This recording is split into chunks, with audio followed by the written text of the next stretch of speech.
जब एक लड़का शादी करके आता है तो सबने पूछा क्या क्या मिला दहेज में। तो लड़का तो कुछ देर चुप रहता है, फिर जब उसकी दुल्हन की रोने की आहट आती है तो बोलता है कि आज मैं दुनिया का सबसे अमीर आदमी बन गया। तो बोला कैसे? आज एक पिता ने अपने जान की टुकड़ा को दे दिया मुझे।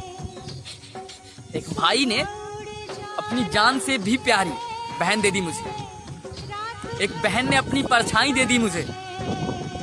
और एक माँ ने जो अपने दुनिया में सब कुछ दे सकती है लेकिन अपनी संतान किसी को नहीं देती, उस माँ ने अपनी आंचल की गुड़िया मुझे दे दी।